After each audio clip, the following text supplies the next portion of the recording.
Hello and welcome to everyone. आप सभी का पुनः इस नए वीडियो में स्वागत है। इस वीडियो में आज हम बात करेंगे भारतीय संविधान के पार्ट्स के बारे में। जैसा कि मैंने लास्ट वीडियो में आप लोगों को कुछ टॉपिक बताया था कि इन टॉपिक को आप जरूर करके जाएं एग्जाम में, क्योंकि हर एक एग्जाम में भारतीय संविधान के पार्ट्स से सवाल रहता ही है। तो आज इस वीडियो में हम बात करने जा रहे हैं भारतीय संविधान के जो टोटल 22 पार्ट्स हैं, इसके सारे पार्ट्स के बारे में, और किस पार्ट में किस सब्जेक्ट के बारे में जिक्र किया हुआ है, इसको पूरा डिटेल से हम लोग देखेंगे। यह वीडियो आपका इंग्लिश और हिंदी दोनों लैंग्वेज में आपका इस नोट्स में आपको देखने को मिलेगा। साथ ही साथ हम बात करेंगे कि जो भी पार्ट है, इस पार्ट में आर्टिकल कहाँ से कहाँ तक है, इसके बारे में भी हम लोग जिक्र करते हुए चलेंगे। वीडियो को आप एंड तक देखिएगा और बड़े अच्छे से समझते हुए चलिएगा। मैं कोशिश करूंगा कि भारतीय संविधान के सारे पार्ट्स आपके क्लियर हो जाए इस वीडियो के माध्यम से, और एक या दो सवाल जो आपके एग्जाम में आएंगे वो आप यहाँ से बिल्कुल आसानी से कर सकते हैं। सबसे पहले मैंने आपको बताया था कि भारतीय संविधान के टोटल 22 पार्ट्स हैं। पहला पार्ट में क्या जिक्र करता है? पहला पार्ट में कहता है कि यूनियन एंड इट्स टेरिटरीज, संघ और उसके राज्य क्षेत्र। यह बात हमारा सबसे पहला फर्स्ट पार्ट में इसका बात कहा गया है, और आर्टिकल 1 से लेकर के 4 तक इसका जिक्र किया गया है। सेकेंड पार्ट में अगर बात करें तो सेकेंड पार्ट में आपका सिटीजनशिप के लिए बात किया गया है, जिसमें कि नागरिकता को लेकर के बात कहा गया है। यहाँ पे जो आर्टिकल का जिक्र किया गया है वह आपका आर्टिकल 5 से लेकर के 11 आर्टिकल तक है। इसी तरह अगर हम आगे चलें तो part three very very important. Part three में फंडामेंटल राइट्स की बात कहा गया है, और मौलिक अधिकार इसे हिंदी में कहते हैं या फिर मूल अधिकार कहते हैं। भारतीय संविधान के पार्ट थ्री में जो आर्टिकल है वह आपका 12 से लेकर के 35 आर्टिकल तक का जिक्र किया गया है। नेक्स्ट है आपका पार्ट फोर। पार्ट फोर में आपका डीपीएसपी यानी directive principle of state policy के बारे में बात कहा गया है। इसका मतलब हुआ कि राज्य की नीति निदेशक तत्व के बारे में जिक्र किया गया है। यहाँ पे आर्टिकल आप देख पाएंगे 36 से लेकर के 51 आर्टिकल तक देखने को मिलेगा। इसी तरह से यहाँ पे अगर आप देखें कि भारतीय संविधान का सब पार्ट, जिसमें कि आपका 4A का जिक्र किया गया है, और 4A जो आपको देखने को मिलेगा, यह जो पार्ट जोड़ा गया है वह 42वां संविधान संशोधन में जोड़ा गया है। याद रखिएगा आप लोग, 42nd कॉन्स्टिट्यूशनल अमेंडमेंट एक्ट 1976 में जोड़ा गया है।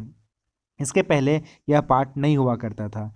तो यह जोड़ा जो गया है इसको बोलते हैं फंडामेंटल ड्यूटीज। फंडामेंटल ड्यूटीज यानी मौलिक कर्तव्य। मौलिक कर्तव्य जो है वह आपका आर्टिकल एक है सिर्फ इसमें, वह है आपका 51A।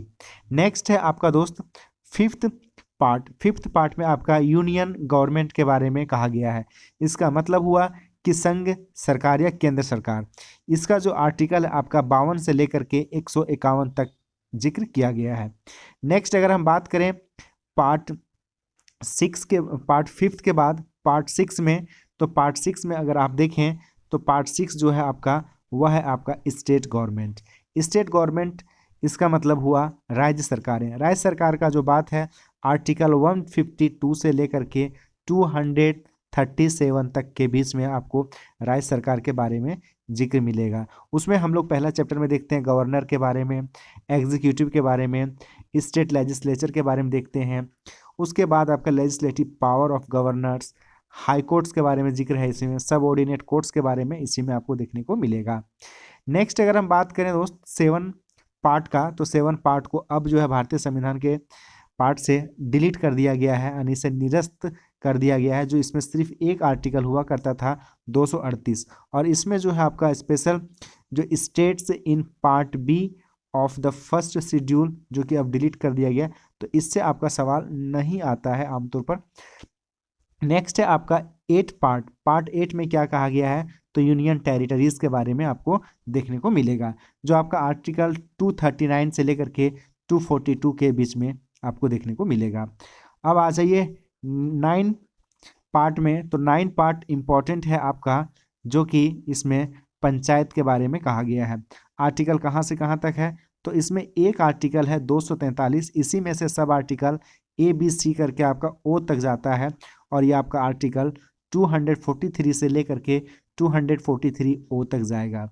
तो याद रखिएगा कि 9 पार्ट में आपका जो जिक्र किया गया है वो पंचायत के बारे में, फिर 9A के बारे में आप याद रखिएगा, उसमें है आपका म्यूनिसिपैलिटीज़ के बारे में, जो आपका नगर पालिकाएँ कहलाता है।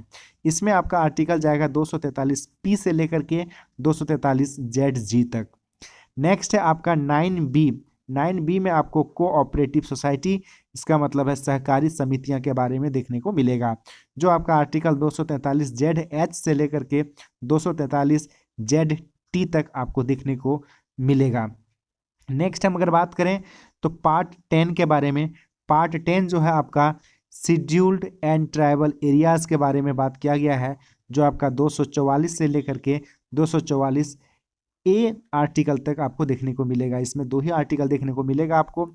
नेक्स्ट है आपका 11 पार्ट। 11 पार्ट में जो है आपका रिलेशन बिटवीन यूनियन यानी केंद्र सरकार एंड द स्टेट, राज्य सरकार और केंद्र सरकार के बीच में किस तरह का संबंध है और किस तरह से संबंध होते हैं और किन किन बिंदुओं को लेकर के संबंध होता है, जैसे लेजिस्लेटिव को लेकर के, एडमिनिस्ट्रेटिव को लेकर के। तो इन तमाम चीज़ों को आपको देखने को मिलेगा पार्ट 11 में। आप लोग इसे नोट डाउन कर लीजिएगा, वीडियो को पॉज करके सारा चीज़ों को लिख लीजिएगा, और इससे आप मान के चलिए कि आपका 2 क्वेश्चन तो आएगा ही आएगा। इसे आप हल्के में बिल्कुल भी ना लें। आप चाहे LLB का एग्ज़ाम इंट्रेंस का दे रहे हो या फिर फ्यूचर में देंगे कोई भी एग्ज़ाम, तो आपका यहाँ से सवाल आने की ज़्यादातर चांसेस रहता है। आप कोई भी एग्ज़ाम का, कंपटीशन का एग्ज़ाम का भी देख लीजिए, और या फिर इंट्रेंस एग्ज़ाम का, वहाँ पे आपको सवाल इससे देखने को मिलेगा। पार्ट 12 में आ जाइए, तो पार्ट 12 में कहा जाता है कि finance, property, contracts and suits, इसका मतलब है कि भारत के राज्य क्षेत्र के भीतर या अन्य अंदर व्यापार, वाणिज्य और समागम के बारे में पार्ट 12 में कहा गया है। इसका आर्टिकल है आपका 264 से लेकर के 300A तक। याद रखिएगा यहाँ पे एक इम्पॉर्टेंट बात, कि जो 300A लिखा हुआ है आपका आर्टिकल 300A, ये इम्पॉर्टेंट आर्टिकल है, इसे याद रखिएगा। इसमें कहा गया है, जो हम लोगों का जो फंडामेंटल राइट्स के अंतर्गत प्रॉपर्टी राइट्स होता था 31 के अंतर्गत, इसको 44वां संविधान संशोधन, याद रखिएगा कितना संविधान संशोधन, 44th कॉन्स्टिट्यूशनल अमेंडमेंट एक्ट के द्वारा इसे आर्टिकल 300A में ला करके इंसर्ट कर दिया गया है, और अब प्रॉपर्टी राइट आपका फंडामेंटल राइट नहीं है, बल्कि अब ये लीगल राइट हो गया है। तो यहाँ से ये इम्पोर्टेंट है। नेक्स्ट अब आप देखिए 13 में है trade, commerce, intercourse with in the territory of India. इसके बारे में आपका देखने को मिलेगा कि 301 आर्टिकल से लेकर के 307 आर्टिकल के बीच में, ये आपका 13 में है। 14 बहुत इंपॉर्टेंट है, एग्जाम में पूछा गया है बहुत बार, और ये इसमें भी पूछा जा सकता है। जो आपका पार्ट 14 है, इसमें आपको देखने को मिलेगा union and state public service commission को लेकर के। जैसे आप जान रहे होंगे UPSC और स्टेट PCS, फॉर एग्जांपल जैसे JPSC, BPSC, Madhya Pradesh PCS, Uttar Pradesh PCS, ये तमाम जो चीज़ें हैं आपका संवैधानिक बॉडी है, कॉन्स्टिट्यूशनल बॉडी है, और इसका जिक्र आपका पार्ट 14 में किया गया है। ध्यान दीजिएगा, यह पार्ट जो है बहुत इंपॉर्टेंट है। पार्ट 14 में है सिविल सर्विस के बारे में बात कहा गया है, जो आपका आर्टिकल 308 से लेकर के 323 तक है। उसी तरह से आप यहाँ पे देखेंगे कि 14A में आपका ट्रिब्यूनल्स के बारे में बात कहा गया है। ट्रिब्यूनल्स क्या होता है, इसके बारे में बाद में बात करेंगे। याद रखिएगा, ट्रिब्यूनल्स एक प्रकार से क्वासी जुडिशियल बॉडी होता है। क्वासी जुडिशियल बॉडी का मतलब है कि अर्ध न्यायिक प्राधिकरण। अर्ध न्यायिक प्राधिकरण होता है, और इसमें आर्टिकल आपका 323A से लेकर के 323B आर्टिकल है, और ये सब आर्टिकल्स हैं और ये सब पार्ट भी है। नेक्स्ट अगर हम देखें तो यहाँ पे आपका 15 भाग में जो जिक्र किया गया है वह आपका निर्वाचन के लिए है, इलेक्शन कमीशन के बारे में कहा गया है। इस बात का ध्यान रखिएगा। इसमें जो आपको देखने को मिलेगा आपका 15 में, वह है election. Very very important part है ये, और यहाँ पे आपका आर्टिकल 324 से लेकर के 329A तक आपको देखने को मिलेगा। नेक्स्ट है आपका पार्ट 16। पार्ट 16 में है special provisions relating to certain classes. अलग अलग क्लासेस के लिए, SC ST OBC माइनॉरिटीज़ के लिए जो अलग अलग प्रोविजंस है, उसके बारे में आपको आर्टिकल 330 से लेकर के 342A तक देखने को मिलेगा। नेक्स्ट है आपका 17 जिसमें हम ऑफिशियल लैंग्वेज की बात करते हैं। आमतौर पर स्टूडेंट कंफ्यूज करते हैं कि भारत का अपना कोई राष्ट्रीय भाषा है क्या, तो मैं आपको बताना चाहूँगा कि भारत का अपना कोई भी राष्ट्रीय भाषा नहीं है, बल्कि राजभाषा है। तो राजभाषा के रूप में हिंदी और इंग्लिश को एक्सेप्ट किया गया है। तो आप याद रखिएगा कि भारतीय संविधान के पार्ट 17 में स्पष्ट किया गया है कि कौन कौन सा लैंग्वेज हमारा ऑफिशियल लैंग्वेज के रूप में एक्सेप्ट किया जाएगा, और इसका पूरा का पूरा संविधान के इस आर्टिकल के अंतर्गत आपको देखने को मिलेगा 343 और 351 के बीच में। नेक्स्ट अगर हम बात करें यहाँ पे 18 के बारे में, वेरी वेरी इंपॉर्टेंट, इसे आप याद रखिएगा, यहाँ से सवाल कई दफ़ा पूछे भी गए हैं। आर्टिकल 18 जो है दोस्त, वह आपका इमरजेंसी प्रोविजंस की बात करता है। जैसा कि आप सभी को पता है कि भारत में 3 तरीके का इमरजेंसी के बात कहा गया है। एक हमारा है नेशनल इमरजेंसी, दूसरा है स्टेट इमरजेंसी, तीसरा है फिनेंस इमरजेंसी। तो ये इमरजेंसी जो है आपका 352 से लेकर के 360 आर्टिकल के बीच में है, और पार्ट कौन सा है, पार्ट 18 है। पार्ट 19 में आ जाइए, तो पार्ट 19 में मिस सेलेनियस के बारे में बात किया गया है, जो आपका 361 आर्टिकल से लेकर के 367 आर्टिकल तक आपको देखने को मिलेगा। उसके बाद मैं आपको कहना चाहूँगा कि यह भी पार्ट जो है 20 वेरी वेरी इंपॉर्टेंट, पार्ट 20 बहुत ही इंपॉर्टेंट है, और ये बात करता है भारतीय संविधान में अमेंडमेंट कैसे हो सकता है, और अमेंडमेंट का क्या प्रोसेस है, कौन अमेंड कर सकता है, इसके बारे में। और ये पार्ट 20 में मात्र सिर्फ एक आर्टिकल है, और आर्टिकल से भी कभी कभी सवाल पूछ लिया जाता है। तो याद रखिएगा आर्टिकल 368, और ये भारतीय संविधान के पार्ट 20 में है। अब आ जाइए पार्ट 21 में है आपका टेम्पररी ट्रांजेक्शनल स्पेशल प्रोविजंस के बारे में, और ये 369 से लेकर के 392 तक है। और लास्ट जो पार्ट है भारतीय संविधान का, वह है आपका 22वां भाग, short title commencement authoritative text in Hindi, Hind लिखा हुआ है, हिंदी एंड रिपील्स, और ये आपका 393 से लेकर के 395 आर्टिकल तक है। एक बार मैं आपको पूरा का पूरा ब्रीफिंग कर देना चाहूँगा। यहाँ पे मैंने नोट्स में लिखा हुआ है, नोट में आप इसे एक बार ध्यान से पढ़िएगा। जो मैंने आपको बताया कि पार्ट 7 जो है उसको डिलीट कर दिया गया है, इसके बारे में पूरा का पूरा जिक्र है, इसे आप एक बार पढ़ करके याद रख लीजिएगा। ये इंपॉर्टेंट भी है आपके लिए, हो सकता है सवाल पूछे।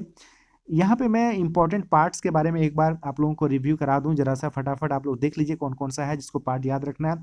पार्ट 1, 2, 3, 4 ये आपको इंपॉर्टेंट है, और 4A 5 यहाँ शुरुआत में जो है आपका 5 तक, और 6 जो है आपका स्टेट का, तो ये भी याद रखना है। 7 के बारे में बहुत ज़्यादा इंपॉर्टेंट नहीं है। 8 के बारे में याद रखिएगा, क्योंकि देखिए जब यूनियन का बात करें तो स्टेट पढ़ेंगे, स्टेट पढ़ने के बाद आप यूनियन टेरिटरीज पढ़ेंगे, यूनियन टेरिटरीज पढ़ने के बाद पंचायत पढ़ेंगे, और म्यूनिसिपैलिटीज़ पढ़ेंगे। यहाँ तक तो बहुत इंपॉर्टेंट है आपका। उसके बाद आप आ जाइए, जो इम्पॉर्टेंट है आपका, एक ये याद रखिएगा, स्टेट और यूनियन के बीच में रिलेशन को लेकर के। उसके बाद नेक्स्ट आ जाइए आपका पार्ट 14, पार्ट 14 के बाद पार्ट 15 ये इंपॉर्टेंट पार्ट्स हैं याद रखने के लिए आपका, और ये लैंग्वेज वाला भी आपका इंपॉर्टेंट है पार्ट 17। उसके पार्ट 18 तो मैंने बताया पहले ही कि इंपॉर्टेंट है, इमरजेंसी प्रोविजंस की बात कहता है। उसके बाद आपका है पार्ट 20, यही सारे इंपॉर्टेंट पार्ट्स हैं जिसको आप याद रखिएगा। होपफुली आपके एग्जाम में सवाल आएगा तो आप गलती नहीं करेंगे, और सिर्फ इसी एग्जाम में नहीं, आने वाला कोई भी एग्जाम हो, अगर पार्ट्स से सवाल आता है तो आप गलती बिल्कुल भी नहीं करेंगे, और आप इसे अपने नोट्स में भी कॉपी करके रख लीजिएगा। अगर वीडियो थोड़ा सा भी अगर आपको फ्रूटफुल लगा हो, फ़ायदेमंद लगा हो, तो चैनल को सब्सक्राइब कर लीजिएगा, और बेल आइकन को भी हिट करके रख लीजिएगा। मैं फर्दर कोई नई वीडियो हो, मैं आप लोगों के डालने की कोशिश करूंगा, आप लोगों के साथ साझा करने का। नेक्स्ट मैं कोशिश करूंगा कि शेड्यूल को लेकर के एक आपके साथ वीडियो साझा कर दूं, फिर इंपॉर्टेंट आर्टिकल्स को लेकर के जो इंपॉर्टेंट है, इन तमाम चीज़ों को लेकर के 1-2 दिन में मैं आप लोगों के साथ बनाने की कोशिश करूंगा। आप लोग बताइए कमेंट्स करके कि क्या वीडियो आप लोगों को अच्छा लग रहा है, कुछ फ़ायदा हो पा रहा है या नहीं। बाकी मैं बात बाद में करूंगा। तब तक के लिए आप सभी का धन्यवाद। Thank you very much.